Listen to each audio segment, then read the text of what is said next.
Good morning. Here we are at the Ocean View Hoop House. This is our coffee drying area where in the process, after the coffee's pulped, it's put down on this slab to what we call get the wet off, which means it dries for about 24 hours before we put it into our dehydrators that we'll show you in a minute.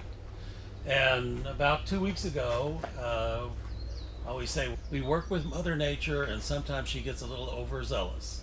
So she was sending some really strong winds from an unusual direction for here with a storm passing.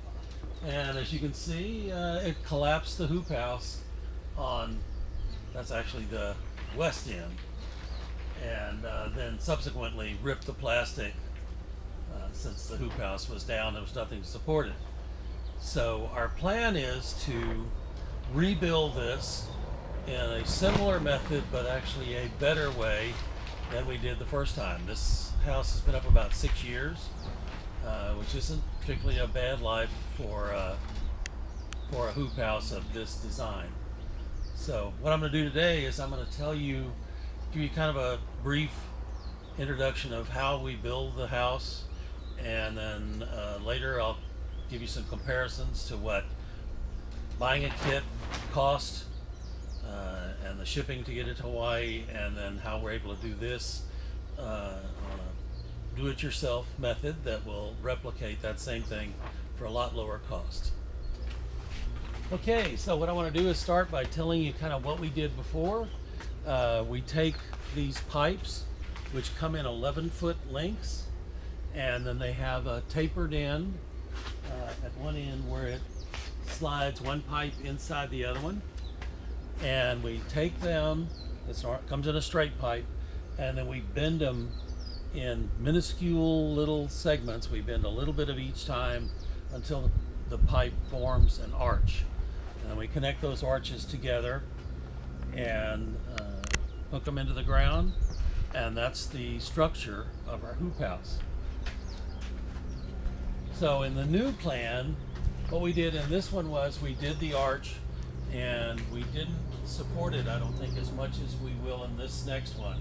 So over the years, it had an opportunity with the wind blowing to work and eventually fatigue to where we had this new strong wind that came in from the north up here, and then that was able to pressure these joints and break them in places, and then it was like dominoes. This one broke, which meant that one had more pressure on it, and then that one broke. And as it went down, and it was a beautiful clear day, by the way, which is always fun in Hawaii, to have trees fall and things like this happen when it's clear and beautiful and windy.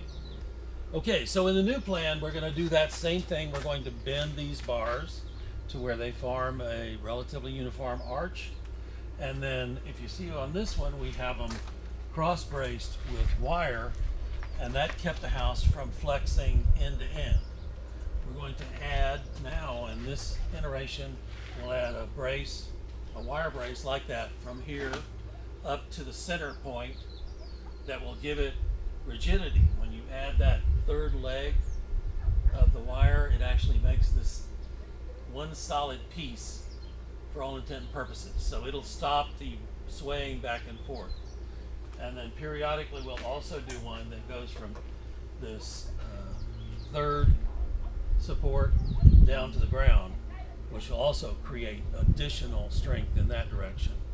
Okay, once we have the spars up, then the next step in this process will be to add the plastic, which is interestingly simple. It comes in giant rolls. It's a clear plastic that's called HDPE, high density polyethylene. And the thing that's nice about that is it's very resistant to sun damage.